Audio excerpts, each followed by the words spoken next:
Chapter 1: The Retirement Party. The late summer sun was sinking behind the Stevens family estate, casting long golden streaks across the manicured lawn.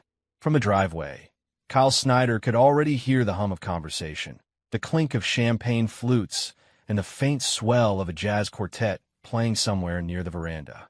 He stepped out of his black Mercedes, smoothed the front of his charcoal gray suit, and glanced at the woman beside him.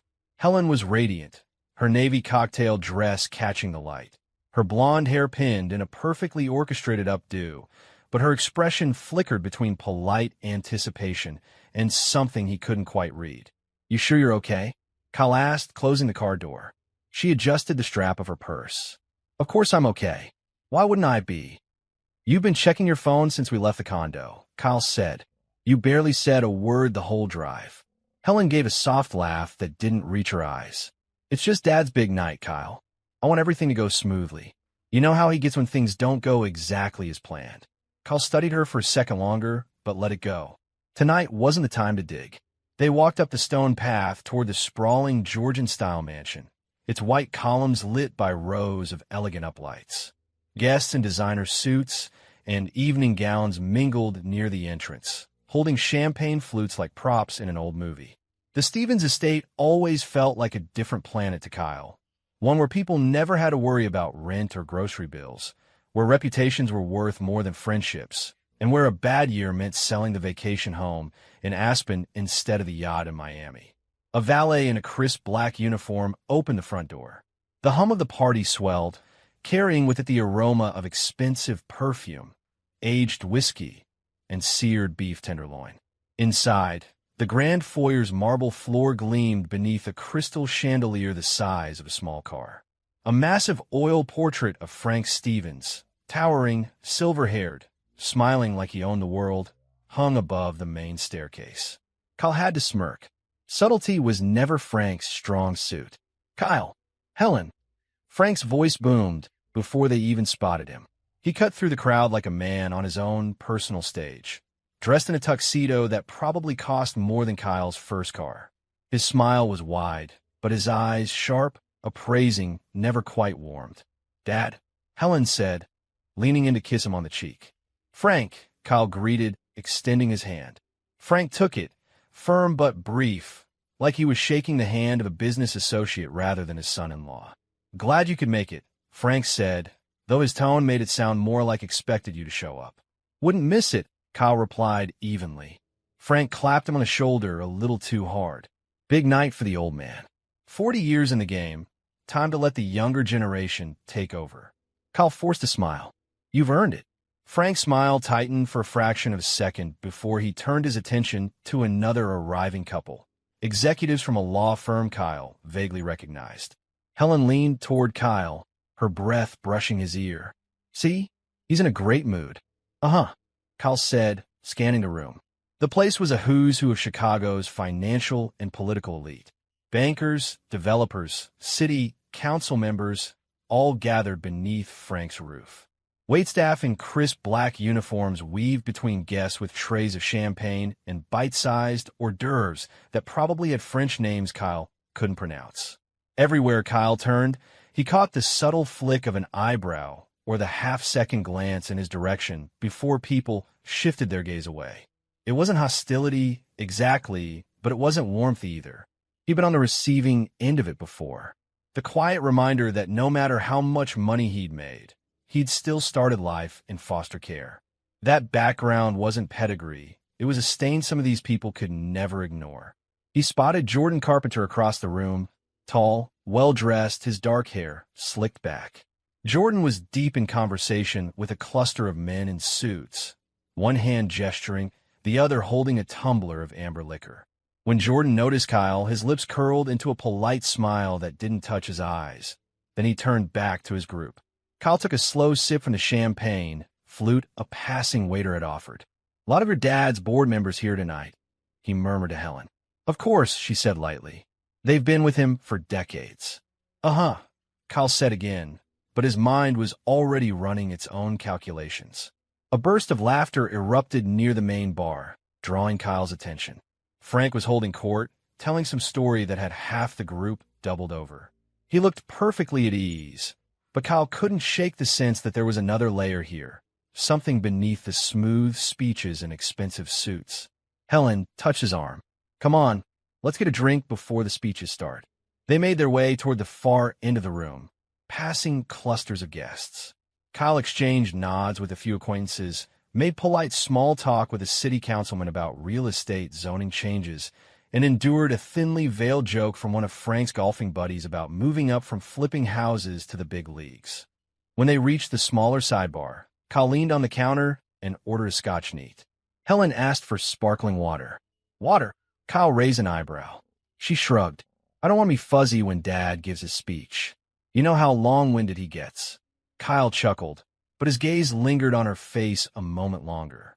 There was something in her eyes, nervous energy, maybe.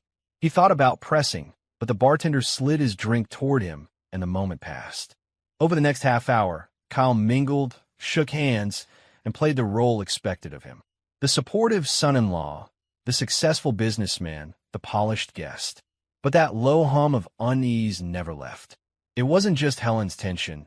It was the way certain conversations seemed to stop when he walked by, the way a few board members exchanged glances he couldn't quite interpret. At one point, Frank caught his eye across the room and gave him a small nod, acknowledgement without warmth, before turning away again. Helen returned to his side just as the band began a softer number. She slipped her hand into his, her grip warm but faintly trembling. Everything okay? He asked quietly. She smiled too quickly. Everything's fine. Just try to enjoy yourself tonight. Okay? Kyle searched her face, then let the question drop. For now. It was, after all, Frank's night. Chapter 2. Grab the good champagne. The party had hit its stride. The jazz quartet had shifted into a smooth, slow tempo, and the noise level had risen as champagne loosened the tongues of Chicago's elite. Laughter and clinking glasses mixed with the faint scent of roasted lamb drifting in from the kitchen. Kyle was standing near the veranda doors, chatting with an investment banker he barely tolerated, when Helen appeared at his side like a whisper. Her smile was fixed for the crowd, but her voice, when it reached him, was low and urgent. Honey, she said, slipping her arm through his, could you do me a favor? What's that? Kyle asked, still half listening to the banker drone about a new commercial project. Go down to the cellar and grab the good champagne, she said. Dad wants it for the toast.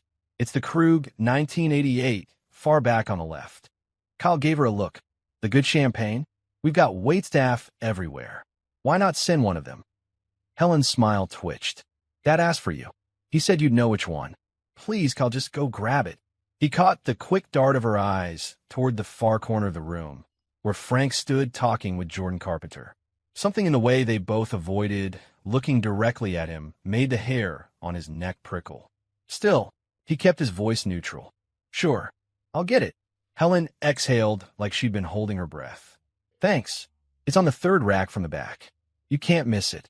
She gave his hand a brief squeeze before melting back into the crowd. Kyle navigated through the crush of bodies, slipping past a pair of real estate developers arguing about interest rates, and found the side hallway that led toward the kitchen. The noise of the party faded into a distant murmur as he moved through the warm, dim corridor. The door to the cellar was a heavy oak slab with a brass handle, slightly scuffed from years of use. He twisted it open and stepped inside. Cool air wrapped around him immediately. The narrow staircase descended into soft shadows, the scent of oak barrels and cork filling his nose. The sound of the party was muffled now, replaced by the faint hum of the climate control unit keeping the wine at its perfect temperature. His polished shoes clicked against the steps as he went down. Rows upon rows of bottles stretched into the dim light, labels glinting softly. The cellar was one of Frank's prides, climate-controlled, cataloged, insured for more than most people's homes. Kyle followed Helen's instructions toward the back left rack. The Krug collection gleamed in its spot, each bottle nestled like treasure in its individual cubby. That's when he saw it. On the floor beneath the rack, half hidden by the leg of a small tasting table, was a cardboard box. A white label faced outward. His name was printed neatly across it. Kyle Snyder. His brow furrowed. He knelt, slid the box toward him, and flipped open the lid. The first thing he saw was an envelope. He pulled it free, his name typed across the front in sterile font. Inside was a crisp sheet of company letterhead. Termination of employment effective date. August 15th, 2025. The words seemed to jump at him. His eyes tracked further down the page, skimming phrases, board vote, loss of confidence, final paycheck enclosed. Beneath the letter was another envelope, this one fatter. He opened it and found a check. His last paycheck. At the very bottom of the box, a folded note in Frank's unmistakable handwriting sat like the punchline to a cruel joke. The board voted. You're fired. That was it.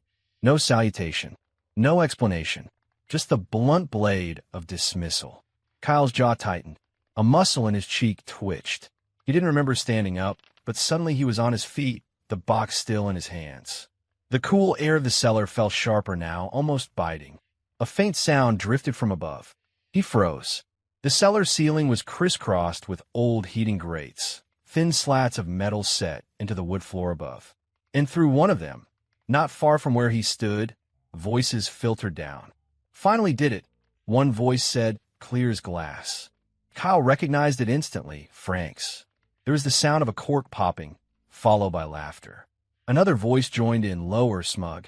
Jordan Carpenter. About time. The guy thought he could just stroll in here and run the place like it was his personal playground. You saw the numbers, Frank said. We couldn't risk the exposure. Better to cut him loose before he drags us down with him. Someone, maybe Helen, allowed a soft laugh. He's probably still down there looking for that champagne. More laughter. The muffled clink of glasses. Kyle's grip tightened on the edge of the box until the cardboard crumpled slightly under his fingers. His pulse thudded in his ears, but his breathing stayed slow, controlled. To fresh starts, Jordan said above. To fresh starts, Frank echoed, his voice carrying a note of satisfaction that felt like a knife sliding between Kyle's ribs. The sound of liquid pouring, then the gentle tap of glasses meeting in a toast. Kyle stared up at the grate, the voices above as clear as if they were standing right beside him. He didn't move. Not yet. Chapter 3, Overhearing the Toast. Kyle stayed absolutely still. His shoes were planted on the cool stone of the wine cellar floor, the box with his name still clutched in one hand. The faint hum of the climate control unit seemed to fade into nothing, replaced by the muffled, crystal-clear voices above. Frank's voice rang out first, deep and confident, the same tone he'd used to close million-dollar deals. Well, Frank said, the sound of glassware clinking punctuating his words, we finally did it. Got the snake out before he poisons the whole company. A ripple of laughter followed, the kind of laughter people used when the joke wasn't really funny, just cruel. Jordan Carpenter's voice cut in, smooth, but with that smug undertone Kyle had learned to distrust years ago. Honestly, Frank, I'm surprised it took you this long. The guy's been a ticking time bomb since day one. He walks in here, thinks his real estate tricks qualify him to play in the big leagues. More laughter. Then another voice, Helen's. Well, you know how Kyle is. Always so sure of himself. He thought being married to me meant he was untouchable. Her words landed like a slap, but Kyle's expression didn't change. Inside, though, something twisted tight, hot, and cold all at once. Frank chuckled. The board bought it. Every one of them. Framing the numbers was easier than I expected. Jordan laughed a little too loudly. I told you. You just have to make it look like mismanagement, misplaced funds, a few conveniently missing authorizations, and boom, you've got a case for removal. No one bothers to check too hard once the seed's planted. Kyle's knuckles whitened around the box. The weight of the letter inside felt heavier now. And the best part, Jordan went on, is we did it without a single messy lawsuit. Clean cut. His final paycheck's already waiting for him. Kyle's jaw flexed, but he stayed rooted, silent. Someone above, probably Frank, poured more champagne. The faint fizz carried down through the grate. To new beginnings, Frank said. To a brighter future, Helen added, her tone light, almost musical. Then Jordan's voice, softer now but still audible. And to other beginnings. The room above erupted in knowing laughter, and even without seeing them, Kyle could picture the glances, the smug smirks. Frank's voice with a hint of teasing. "Oh, come on, you two. At least pretend to be subtle." Kyle's grip on the box didn't change, but a muscle in his neck twitched. Helen's laugh followed. "Please. Everyone knows Jordan's been more useful than Kyle ever was. In more ways than one." Jordan chimed in, mock innocent. "Hey now, that's not fair. Kyle was good for, well, something. I'm sure." Another round of cruel laughter swelled and died down. Frank cleared his throat, slipping back into that authoritative tone he loved. "All jokes aside, this was the right move for the company. We can't have someone with his history running the show. Foster care, no family background, no pedigree. He was never one of us. The investors expect stability." Kyle's eyes narrowed slightly. The words were sharper than anything else so far. It wasn't just business. It was personal. Jordan agreed. "Exactly. You bring in a man like that, you think he'll be grateful. But no, he starts thinking he belongs at the table. That's when you've got to remind him where he came from." "That's enough," Helen said playfully, though the smile in her voice made it clear she wasn't defending him. "He's probably still wandering around down there looking for the Krug." Kyle looked up at the grate, the thin slats casting striped shadows across the shelves. The voices above were moving, someone shifting closer, someone laughing harder, a glass being set down on wood. Frank's voice again, lower now, but still audible. "By tomorrow morning, he'll be officially out. No chance to fight it, no way to get his hands on anything. He'll be too busy trying to explain himself to the press to cause us trouble." Jordan replied, "If he even tries, my bet, he'll slink away quietly. Men like him always do when the money dries up." The heat in Kyle's chest spread, but outwardly, he was a statue. Frank laughed one last time. Here's to the end of that chapter. Glasses clinked above, the sound ringing down through the grate like a final gavel strike. Kyle stood there for another long moment, letting the words sink in, letting the sting harden into something sharper. His stomach turned, but his breathing stayed slow, steady. No one up there would ever know how clearly he'd heard them. He set the box gently back down on the tasting table. His fingers lingered on it for a second, then slid away.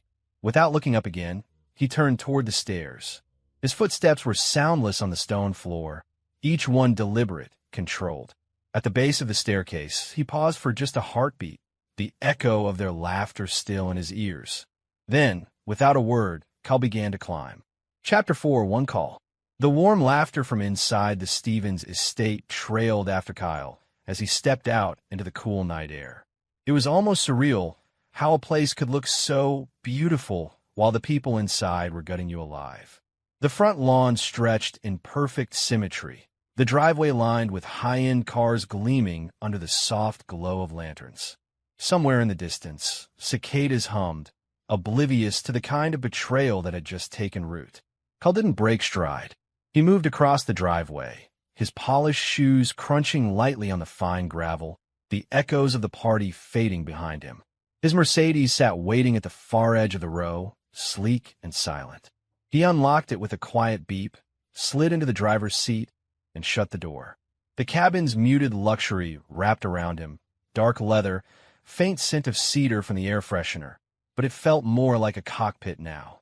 For a long moment, he just sat there, hands on the steering wheel, eyes forward, breathing slow, not because he was paralyzed, because he was stripping away the noise. Inside, he wasn't replaying the word from the grate like a wounded man might. He was replaying them like an analyst. Each phrase, each tone, each name, cataloged, indexed, filed under leverage. Then, without hesitation, he reached for his phone.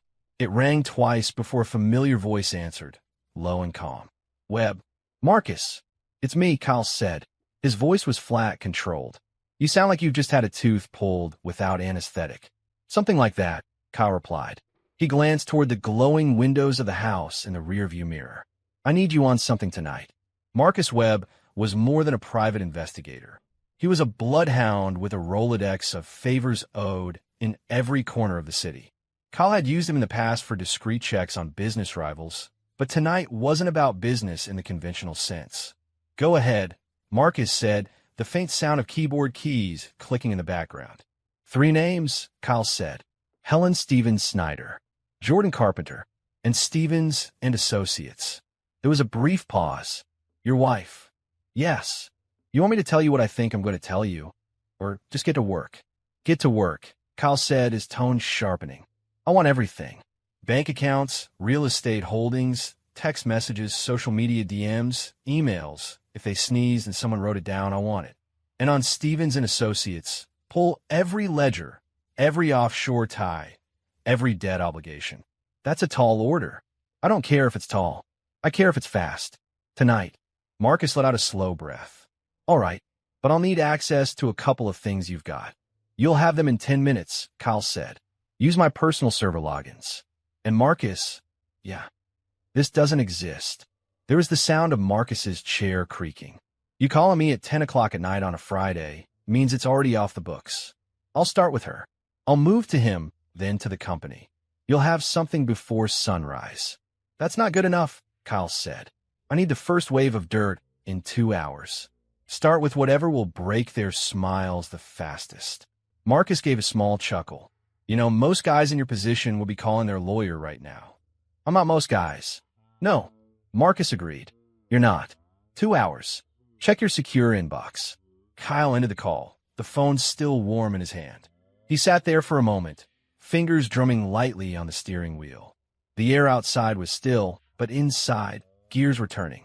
Pieces were already shifting on an invisible chessboard. He started the engine. The soft purr was almost inaudible, but to Kyle, it sounded like a starter's pistol. He eased the car down the long driveway, headlights sweeping over the meticulously trimmed hedges and the stone fountain in the center roundabout. Halfway down, he passed another valet jogging toward the front entrance with a bottle of champagne cradled in his arms. The good champagne, probably the one he'd been sent for as a distraction. Kyle didn't slow, didn't look twice. At the end of the drive, he turned right instead of left, away from the party, away from the city skyline glittering in the distance. The road ahead was darker, quieter. The phone on the console lit up with an incoming text from Marcus. Working. We'll ping you with first hit.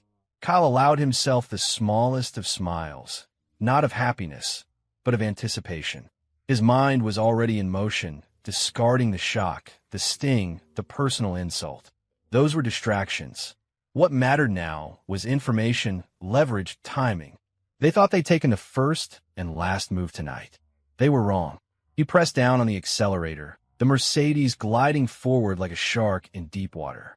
Behind him, the laughter from the Stevens estate was nothing more than a faint memory, quickly swallowed by the night. Kyle didn't say a word the entire drive. Not to himself, not to the empty passenger seat, not to the betrayal still fresh in his chest. The silence wasn't for grief, it was for calculation. By the time he reached the edge of the city, the plan in his head was no longer a haze. It was a blueprint, and the first brick in that structure would be laid in exactly 2 hours, when Marcus Webb called back with the first piece of dirt. Until then, Kyle would keep driving and thinking. Chapter 5, The Dirt. The first shards of dawn crept through the blinds of Kyle's condo, casting pale stripes across the hardwood floor. He'd been awake all night, seated at his kitchen island with a mug of black coffee that had long since gone cold. The city outside was quiet, the usual weekday chaos not yet in motion. His phone vibrated once on the countertop. Marcus Webb. Kyle answered immediately. Tell me you've got something. About everything, Marcus said. His voice was lower than usual, measured, deliberate. And you're going to want to sit down if you're not already. Kyle leaned back in his chair. Start talking. First off, Helen, Marcus said, shuffling papers on his end. I didn't have to dig far. I pulled her hotel check-ins over the last 6 months. She's been meeting Jordan Carpenter in at least 3 different locations. Got them at the Langham in January, the Peninsula in March, and he paused. The Four Seasons, 2 weeks ago. Same suite number each time. I've got photos from security cams and a few grainy parking garage stills that, well, you don't need a high-definition lens to get the point. Kyle kept his voice flat. Time stamps. All there. Dates, check-in, check-out, even the room service bills. They didn't exactly cover their tracks. And by the way, Peninsula stay? 2 bottles of Krug, 1988. Kyle's fingers tapped once against the countertop. Of course. Marcus continued. Now, Jordan's finances. That's where it gets interesting. I ran his accounts, what I could legally access, and what I couldn't but still did. He's sitting on 3 offshore accounts.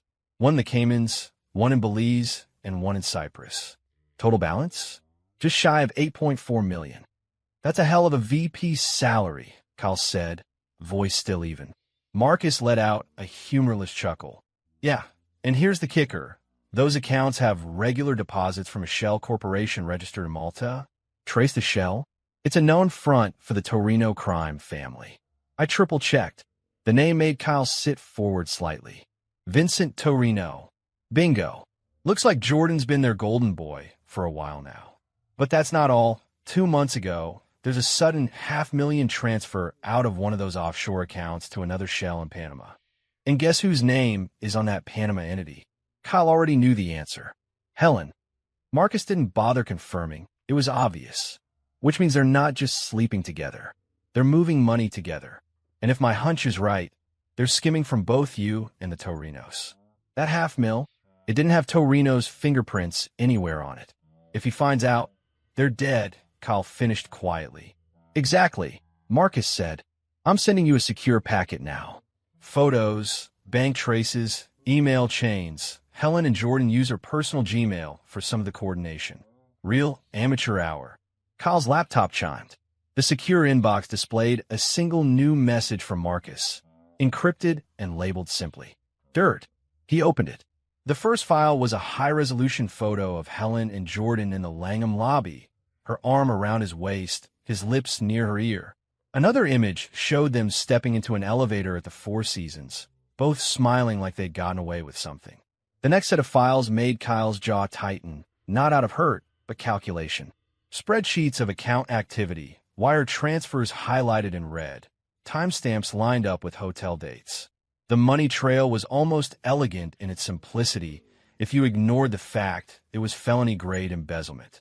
At the bottom of the email, Marcus had attached a brief note. If you use this right, you own them. Use it wrong, and you'll be collateral damage. Kyle stared at the screen for a moment, the cursor blinking at him like a metronome counting down. He set the laptop aside and called Marcus back. You're sure the Torinos don't know about the skim? If they did, you wouldn't be getting this call. You'd be reading about 2 bodies in the Tribune. Kyle's voice was calm, almost cold. And we keep it that way. For now. Marcus hesitated. What's your play here, Kyle? You thinking about going to the cops? Or Kyle cut him off. No, this doesn't go to the cops. This is leverage. The kind that doesn't expire and doesn't end up in a courtroom. A pause. Then Marcus said, all right, you want me to keep digging. Keep your net on Jordan's accounts. If there's more movement, I want to know before he does. And Marcus, don't touch the Torinos directly. Not yet. Copy that. Marcus said, you're the one steering this thing. Just remember, Kyle, guys who play with mob money tend to end up in shallow graves. Kyle allowed himself the faintest smile. Only if they get caught. When he ended the call, the condo was silent again, save for the faint hum of the fridge. The early morning light was stronger now, stretching across the floor and catching the edge of the laptop screen. He leaned forward, scrolling once more through the images. Helen's laugh caught mid-frame, Jordan's hand resting on her back, the tidy lines of wire transfers and offshore deposits. This wasn't just betrayal. It was ammunition. They thought they'd left him cornered, stripped of options. But in reality, they'd given him exactly what he needed. And now, he was going to weaponize it. Chapter 6, Dinner with the Devil. The dim amber light of Rossi's Trattoria spilled across the rain-slick sidewalk, its brass-framed doors and frosted windows giving it the look of an old-world relic untouched by time. The kind of place where nothing appeared on the menu without approval from someone whose name you didn't speak in public. Kyle stepped out of his black sedan, rain tapping softly on the brim of his overcoat. Inside, the low murmur of conversations blended with the warm scent of garlic, truffle oil, and aged wine. He was shown to a private corner booth by a host whose crisp suit and wary eyes said he already knew who Kyle was here to meet. Vincent Torino was already seated. Even without the reputation, Vincent would have commanded the room.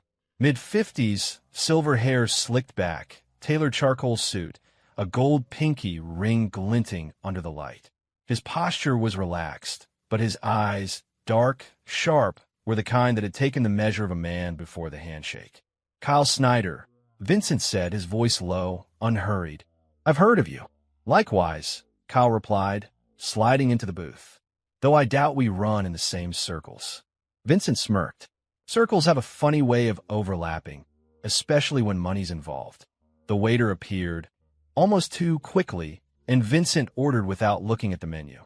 "2 Chianti Classico reserves, the 09, and start us with the burrata. He'll have the veal. I'll take the branzino." The waiter disappeared without a word.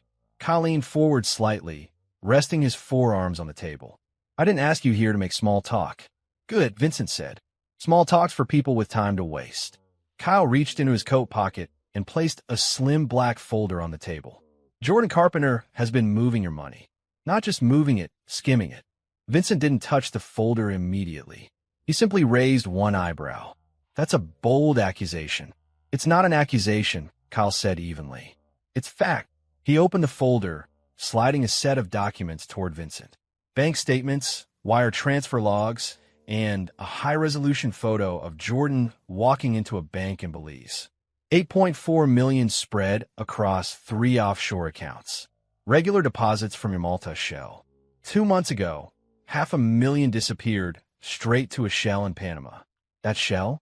Owned by my wife. Vincent's fingers tapped once on the table, slow and deliberate. "And you're certain?" "Dates line up. Transfers are clean on the surface, but the Panama account's in her legal name. Sloppy. And from what I hear, Jordan's been telling people I'm the reason the books look off." Kyle's tone didn't change. "He's been framing me while robbing you blind."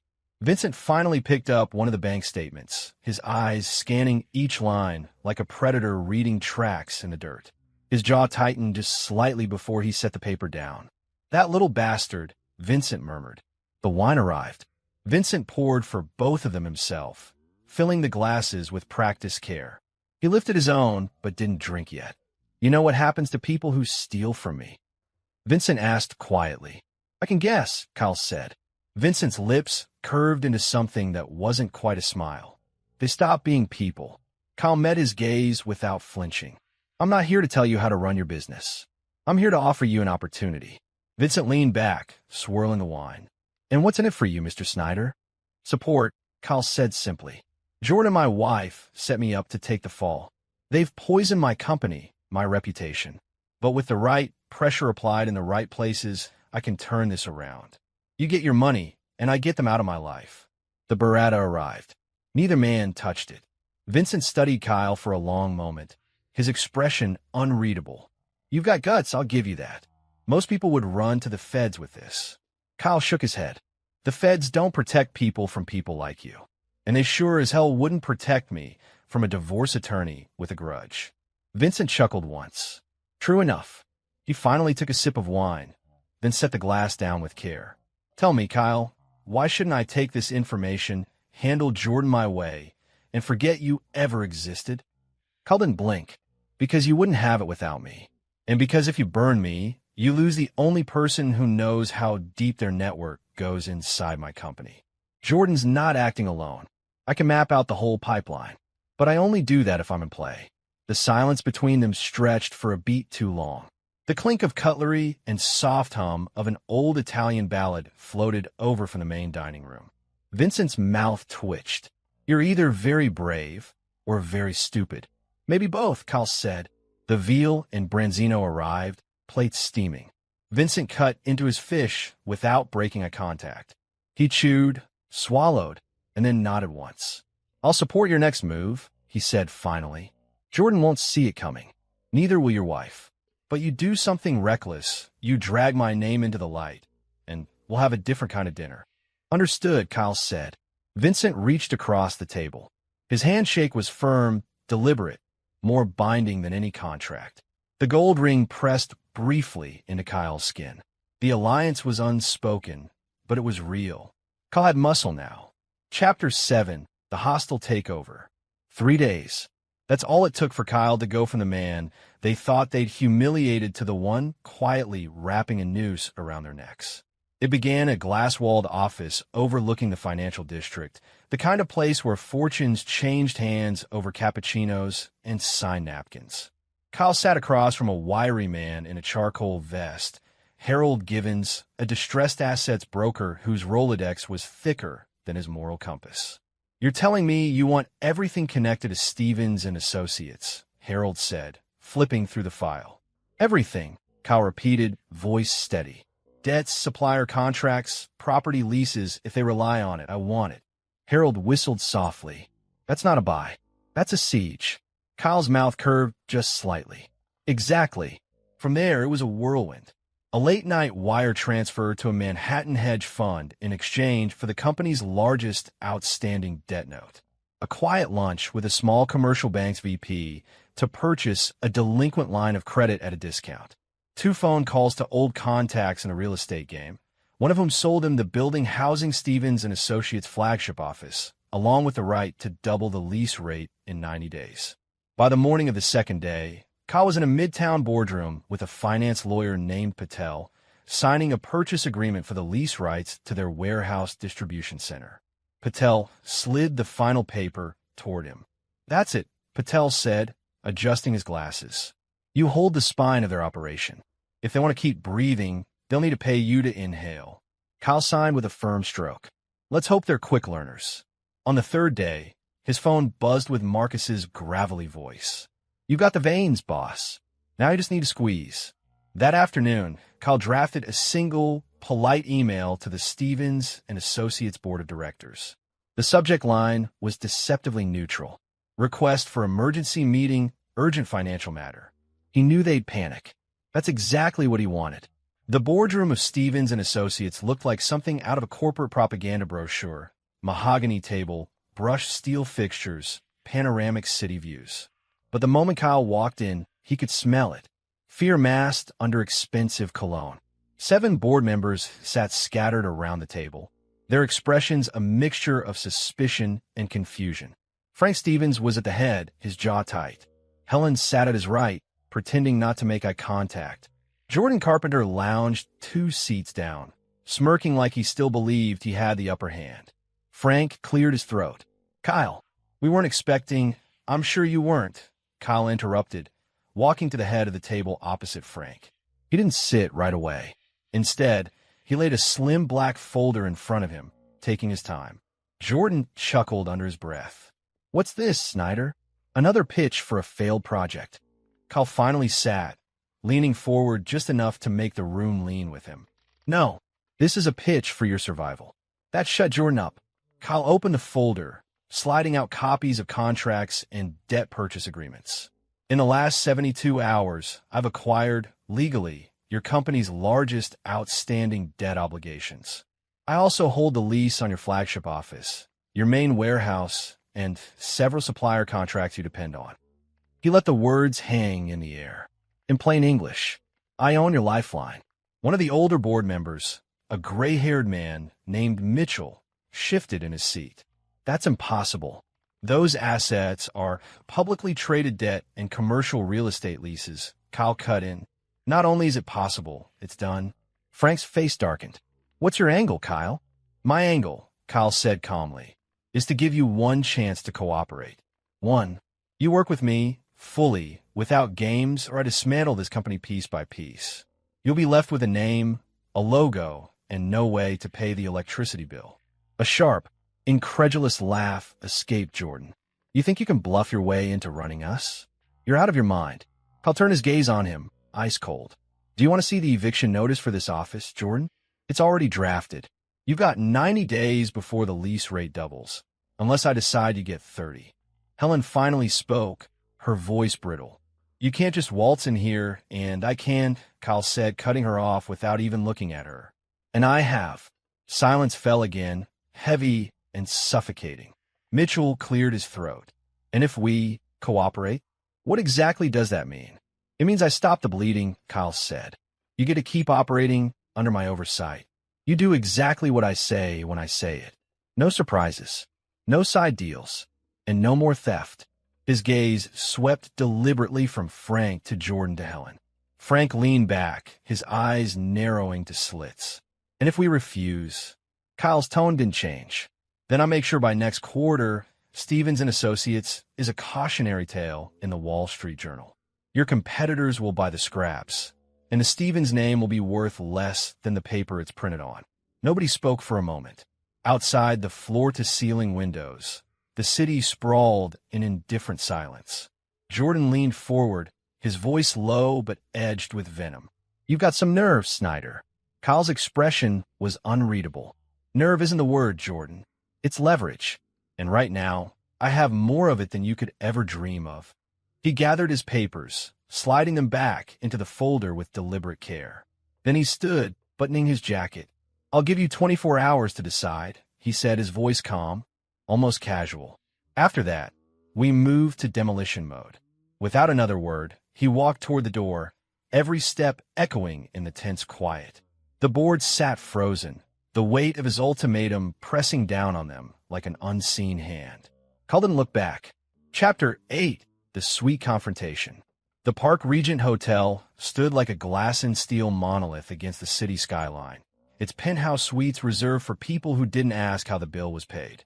Tonight, one of those suites was lit up in gold, the curtains only half drawn, a careless detail that told Kyle all he needed to know about Helen and Jordan's arrogance. He wasn't alone. Two men leaned against the marble wall near the service elevator, Vincent Torino's associates. The taller one, Rico, nodded once when he saw Kyle. The shorter, stockier one, Sal, cracked his knuckles slowly, like each pop was a countdown. "You're sure they're inside?" Kyle asked quietly. Rico smirked. "Suite 2301. Ordered champagne, oysters, and chocolate-covered strawberries." "Sounds like a business meeting, huh?" Kyle didn't answer. He took the key card Rico handed him, lifted from a distracted front desk clerk, and stepped into the elevator. The ascent was smooth, silent, but his mind wasn't. Every memory of the last week, Frank's smirk, Helen's fake concern, Jordan's condescension, burned in his thoughts like fuel. When the doors slid open on the 23rd floor, the hallway was hushed, carpeted thick enough to swallow footsteps.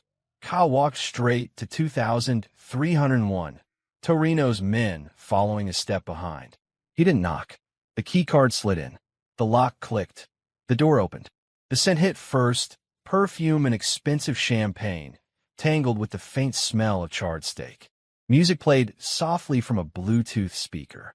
Helen was perched on the edge of the sofa, wearing a silk robe that was loose enough to be suggestive but tight enough to pretend modesty.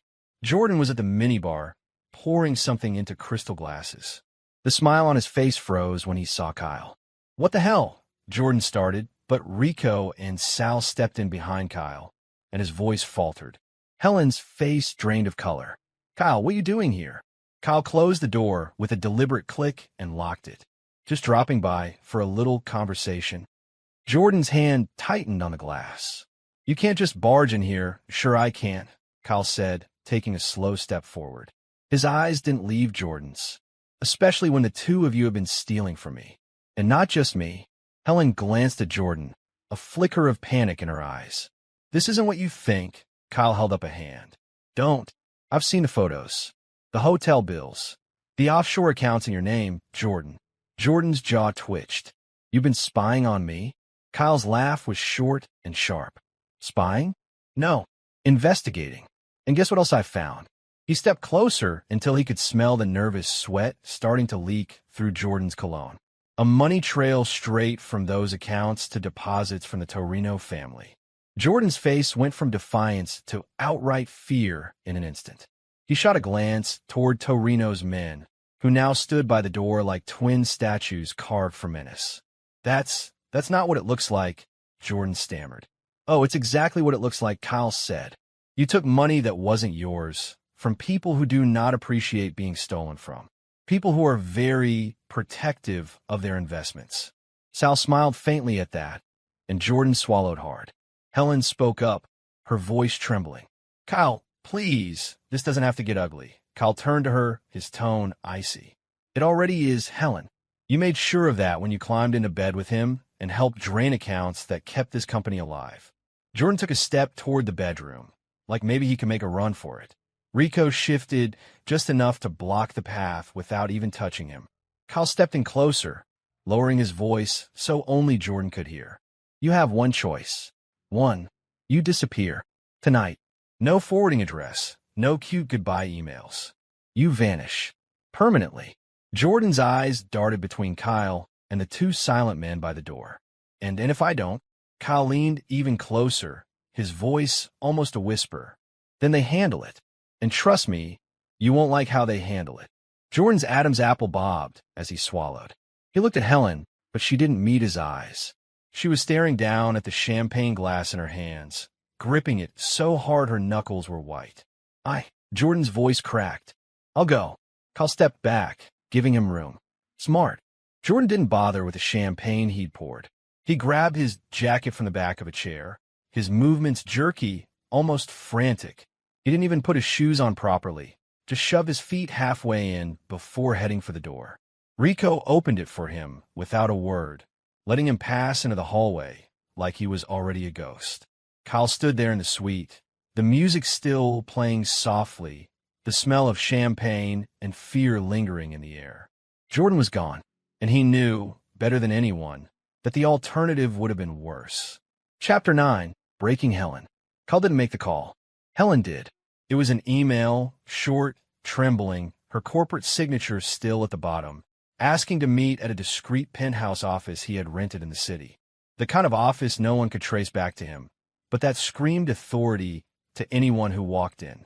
She arrived mid-morning, dressed in a tailored gray pantsuit, hair pinned neatly, but the effort couldn't mask the pallor on her face. Kyle watched from behind his mahogany desk as she entered, heels clicking sharply against the polished floor. Kyle, she said, voice brittle. We need to talk. He didn't stand, didn't smile, just gestured to the chair across from him. Sit. Helen hesitated for a split second before perching on the edge of the seat, fingers gripping the armrests like a lifeline. I know what you did, Kyle began, his tone calm but ice cold. The hotels, the offshore accounts, the Panama transfer, Jordan Carpenter, all of it. Her lips pressed into a thin line. Kyle, you don't get to talk yet, he interrupted, leaning back his chair, fingers steepled. I called this meeting to give you two options. Listen carefully. She swallowed hard, nodding slightly, as if she had already guessed the first option would not be pleasant. Option 1, Kyle said slowly, making each word hit like a hammer. You cooperate. You sign over $12 million in joint holdings. You confess to your complicity with Jordan, to the embezzlement, and any other indiscretions you think will stay buried. You leave Chicago. You start over somewhere far enough that you're not under anyone's nose. And I'll ensure that's all there is to it. No arrests. No public humiliation. Quiet. Clean. Done. Her eyes widened, but she didn't speak. Cullen paused. Option 2. You refuse. You fight me, try to keep the assets. You fight the evidence I have. You fight the contracts, the confessions, the proof. And then the prosecutors get involved. The FBI, the SEC. You face criminal charges. Jail time. Your reputation destroyed. That's the alternative. Understand. Helen's hands shook slightly as she clenched her knees. You can't. Kyle leaned forward, voice dropping into a whisper, sharp and surgical. I can, and I will. The choice is yours. I won't do it with malice. I won't enjoy it, but I will if you make the wrong decision. She pressed her palms to her face, then lowered them slowly, revealing a face that was no longer a mask. The cracks in her composure ran deep now, the guilt, fear, and self-preservation battling visibly behind her eyes. Kyle, she whispered. Her voice trembled, almost breaking. I can't lose everything. I can't. You won't lose everything, Kyle said. If you choose correctly, if you sign, if you cooperate, you'll survive. If you refuse, you'll regret it until your last day.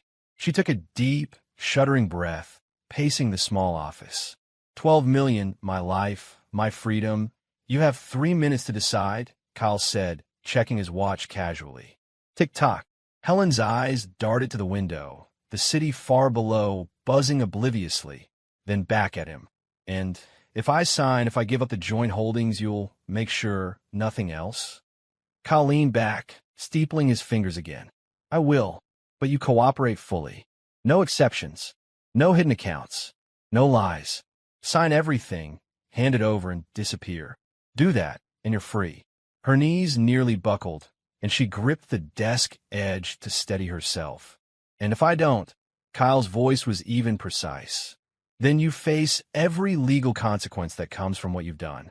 Jail, fines, public scandal. I won't intervene. You'll be entirely at the mercy of the law, and I assure you, the evidence against you is airtight. Her chest heaved. She covered her face again, whimpering softly. Kyle remained silent, letting her confront the weight of her choices without interference. The ticking clock, the faint hum of the air conditioning, and the distant city noise filled the silence between them. Finally, she exhaled sharply, collapsing into the chair, eyes wide and wet. I'll sign. Kyle reached into a drawer and pulled out a stack of legal documents, each page carefully prepared with lines for her signature. Start here. She took the pen with trembling hands, eyes darting to him once before lowering her gaze and signing the first page. Each stroke was heavy with resignation, each signature a surrender not only of money but of pride, trust, and the life she had tried to manipulate. Kyle watched quietly, noting every twitch of her fingers, every hesitation. Now the rest. Full disclosure. Assets, accounts, contracts. Everything must be included. No omissions. Hours passed as she worked through the papers, Kyle providing guidance only when necessary. At times, she whispered excuses to herself, murmuring explanations that fell on deaf ears. He didn't speak. He didn't judge aloud. He simply ensured that every line, every transfer, every asset was accounted for and signed over correctly. When the final page was signed, Kyle leaned back, closing the folder with a precise snap. It's done, he said. Helen lifted her head, pale and drained, her eyes flicking to him for some shred of mercy or reassurance. Kyle allowed the smallest nod, a gesture that was cold but final. You'll be relocated, he said, voice low, but not unkind. Arizona, under quiet surveillance. You'll have freedom to start over, but I'll know if you step out of line. Understand? Yes, she whispered. I understand. Kyle didn't say more. He handed her the signed folder. She gathered it like a shield, almost afraid to touch it, and left the office. Kyle remained behind, watching the city below through the floor-to-ceiling windows. The deal was complete. Helen's confession, the surrender of $12 million in joint holdings, the relocation plan, all finalized. He had broken her, not out of vengeance, but out of necessity. And now, she would live under a quiet surveillance in Arizona, a life diminished but intact. Chapter 10, Frank's Reckoning. Frank Stevens had always believed he ran the world.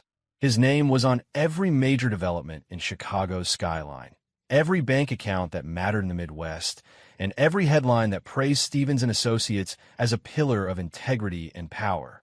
Yet here he was, pacing the private library of his suburban estate, gripping the back of a leather chair as if it could anchor him against the storm. The news had arrived like a thunderclap. Kyle Snyder, his son-in-law, once dismissed as a self-made foster kid with too much ambition, had executed a hostile takeover, leaving Frank stripped of the company he had built over 40 years.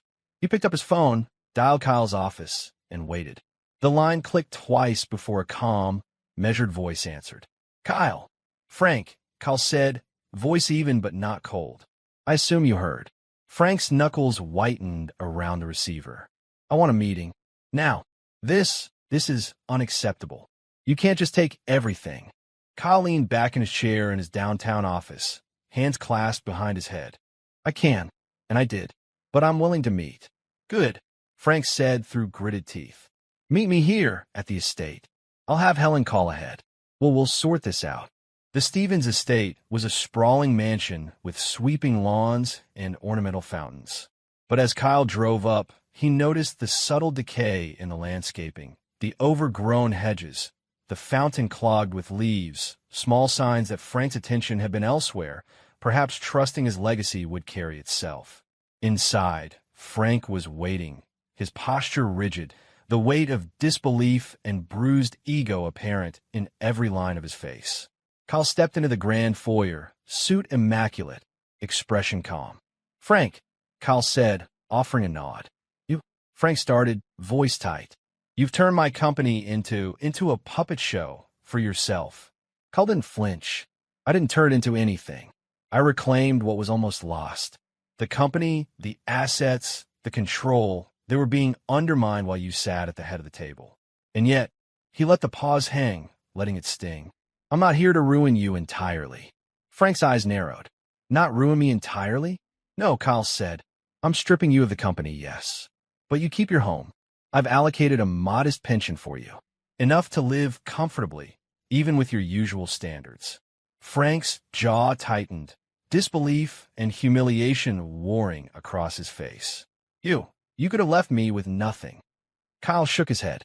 "I didn't need to humiliate you. I needed to demonstrate consequences. Desperation, Frank, is not malice. You've been desperate, blind to the betrayals around you, and unwilling to see the rot inside your own board. I've corrected that. That's all." Frank exhaled sharply, pacing the room, hands brushing over the spines of books he'd probably never read. I raised you as part of this family, Kyle. Trusted you, and you took it all." Kyle's tone softened slightly, though his eyes remained sharp. "I am part of this family, Frank. That's why I did it the way I did. I left you with something. I left you dignity, a roof, and a knowledge that you can survive. You would have destroyed the company for your pride if I hadn't intervened." Frank's shoulders sagged slightly, the first real sign of vulnerability. "And Helen?" he asked quietly, almost afraid to hear the answer. "She's been accounted for," Kyle said evenly. "Assets reassigned, confession signed, relocated under quiet observation. No one else gets hurt." Frank ran a hand over his face. "I never wanted this to come to this." Kyle took a step closer, tone deliberate. "I don't believe that, Frank. I think you underestimated ambition and overestimated loyalty. You trusted appearances over reality. That's a costly mistake."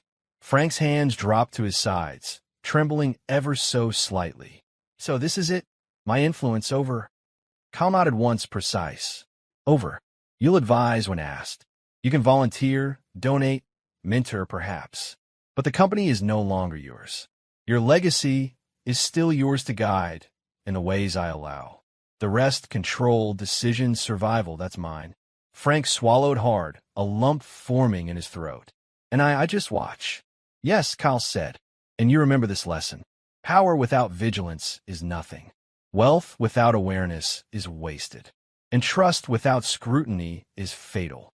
Frank sank into an armchair, hands clasped in his lap. I see that now." Kyle studied him for a moment, seeing not the man who had betrayed him, but the man who had made mistakes born of desperation rather than true malice. "It's not too late to do something good, Frank. Volunteer, mentor young executives, advise responsibly. You have knowledge and experience they'll respect if you use it wisely." Frank looked up, eyes wet but clearing, a fragile mixture of shame and relief. I can do that. I will do that." Kyle nodded. "Good. That's all I ask." There was a long pause. Outside, the city moved on unaware. Inside, the air had shifted from confrontation to acknowledgement. Frank's empire had changed hands, but the man himself would remain. Only now, tempered, constrained, reminded that influence was never guaranteed and that mistakes, small and overlooked, could topple even the mightiest. Kyle gave him a final look. "Remember, Frank, desperation can make people dangerous, but it can also make them human. You are human, and that's enough to survive if you choose to be vigilant." Frank nodded silently, his fingers brushing the fabric of the chair as if anchoring himself to reality. Kyle turned and walked toward the door, the quiet authority in his stride echoing the power he had fully reclaimed. Frank sat alone now, contemplating the company that had once been entirely his, realizing that the lesson Kyle had delivered was final. His empire had been stripped, his influence curtailed, but his life, his dignity, and his chance for redemption remained. The chapter closes here. Kyle has stripped Frank of the company, leaving him with home and pension, seeing desperation rather than pure malice, and making it clear that his influence is over. Chapter 11, The Fallout. Las Vegas in mid-July was a furnace of neon and noise, the kind of city where morality and caution seemed optional, replaced by lights, laughter, and the rattle of slot machines. Jordan Carpenter's body was found in a crumpled, unrecognizable sedan on the outskirts of the Strip. Witnesses were scarce, reports were sketchy, and the local police chalked it up to a high-speed collision with no survivors. Kyle saw the news that morning, sipping espresso in his downtown office, blinds half drawn to mute the summer glare. There was no joy in his face, only a measured nod. Jordan's arrogance, his betrayal, his careless misuse of mob funds, it had all caught up to him. The city's official reports called it an accident, and no one asked questions. The message had been sent. Across the country, Helen Stevens, or rather, Helen Snyder now, in name only, was living a life stripped of the privileges she once took for granted. Arizona was quiet, the desert sun baking the streets in the afternoon. She had a small condo in a gated community, a modest car, and a routine that left little room for luxury or scandal. Grocery runs, volunteer hours at a local community center, and long solitary walks became her new reality. She kept her head down. No gala invitations, no social events, no connections from her former life in Chicago's elite circles. The world she had once navigated effortlessly now existed only in her memory, a vivid contrast to the barren, controlled life she now lived. On a Thursday afternoon, she walked into the small community center where she volunteered, arranging books and organizing donation bins. A middle-aged woman named Diane smiled at her. "You've been really committed, Helen," Diane said. "Most people don't last more than a month." Helen forced a small, polite smile. "It's peaceful here," she said softly, avoiding eye contact. The truth was sharper. She wanted to remain invisible, a ghost of the person she had once been. Back in Chicago, Frank Stevens was adjusting to a retirement that was, for once, not dictated by his business empire. His mornings began with long walks along the lakeshore, hands clasped behind his back, watching the joggers and early risers. By mid-morning, he volunteered a local nonprofit that helped disadvantaged youth, his presence quietly commanding respect, but in a very different way than his corporate boardroom ever had. "You've been here a long time, Frank," said Maria, the program director, handing him a clipboard. "I like to be useful," he said with a faint smile. "I'm learning it's different from giving orders, but rewarding in a way I never expected." Frank spent hours mentoring kids, offering guidance on entrepreneurship, money management, and self-confidence. He saw the spark in them that he once believed he had instilled in his own family. It humbled him, reshaped him. He often thought about Kyle, reflecting on the man his son-in-law had become, a strategist, decisive and unflinching. "Sometimes I feel like I'm watching a masterclass," Frank admitted to Maria one afternoon, "in how to make every move count and survive." Maria chuckled. "Sounds like someone you know." Frank nodded, gazing out the window at the city below. "Yes, Kyle. He reminded me that power without vigilance is nothing, and that mistakes, even small ones, have consequences." In Arizona, Helen received letters and statements from her attorneys detailing the transfer of assets to Kyle's control. Each envelope, each document, was a reminder of the past she could no longer touch. She walked slowly through her condo, unpacking a box of personal items from Chicago, a few framed photos, a silk scarf, and a journal she no longer intended to open. Her phone buzzed, an automated message from her bank confirming the transfer of funds. She stared at it for a long time, then placed it face down on the kitchen counter.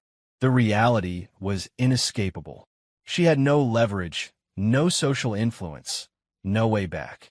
In moments of quiet, she allowed herself to remember the parties, the boardrooms, the luxury cars, and the laughter that once followed her. But those memories were hollow now, almost cruel in their contrast. She had been humbled, stripped of privilege, and forced into a life of modesty and restraint. The desert heat pressed through the windows, relentless and unyielding, an apt metaphor for the new structure of her life. Back in Chicago, Kyle watched the Las Vegas news flicker across his office screen. The headline read, "Prominent executive dies in high-speed crash on Strip, investigation ongoing." He sipped his espresso calmly, reading the sparse report, noting the lack of follow-up and questions asked. He leaned back, hands behind his head, and reflected on the sequence of events over the past months. Helen's confession, the surrender of the assets, the corporate maneuverings, the confrontations, and now the natural consequences of betrayal. He felt no elation, no triumph in Jordan's demise, only the quiet acknowledgement that actions have consequences and the world rarely waits for the guilty to repent. Justice or luck? Rico's voice came from the doorway, as if reading his thoughts. Both, Kyle said, voice calm. Jordan made his choices, and life, or the city, has a way of enforcing them. Rico nodded, stepping back silently. Kyle returned to the window, watching the skyline. The city's pulse was steady, relentless, alive with opportunity and peril. Kyle felt a sense of closure, knowing that those who had betrayed him or underestimated him were either removed, restrained, or humbled. Helen adjusted to her Arizona life with quiet diligence. She volunteered at the community center, handled her finances carefully, and avoided any entanglements with old friends or business contacts. She lived a life measured, limited, and watched, not because she wanted it, but because she had no choice. Frank Stevens, meanwhile, discovered a kind of peace he hadn't felt in decades. He gave lectures, mentored young entrepreneurs, and slowly began to feel useful without the burden of control or pride. Each day reminded him that survival, humility, and perspective mattered more than empire. And Kyle's influence in Chicago remained absolute. He moved with precision, ensuring his empire was unchallenged, his rivals aware, and his power undisputed. He had learned the costs of trust, the value of patience, and the necessity of decisiveness. Months later, the fallout had settled into a new normal. Jordan was gone, quietly erased from the landscape. Helen lived in enforced obscurity, her wealth and influence gone. Frank adjusted to his quieter life, humbled but intact. The city turned, the world spun, and Kyle's empire solidified, ruthless, precise, and untouchable. The chapter, and the fallout, ends there with Jordan dead, Helen in Arizona, and Frank's humbling adjustment to retirement. Chapter 12, Snyder Financial Group. The early morning sun reflected off the glass towers of downtown Chicago, casting long shadows across streets buzzing with taxis, cyclists, and business people moving with purpose. In the heart of this city of ambition, a new name had quietly begun to dominate conversations behind closed doors. Snyder Financial Group. Kyle Snyder walked through the lobby of the newly renovated headquarters, his shoes clicking sharply against the marble floors. The space was designed to project power, high ceilings, steel and glass accents, and a subtle mix of modern and classical architecture. Each corner whispered success, control, and a carefully curated dominance. "Morning, Mr. Snyder," said Elaine, his executive assistant, neatly dressed in a charcoal skirt suit, clipboard in hand. "Your first board meeting starts in 30 minutes. Kyle nodded without breaking stride. "Thank you, Elaine. Make sure the Tokyo briefing package is on my desk. And check the Torino account updates. They should reconcile by noon." Elaine raised an eyebrow, but didn't question him.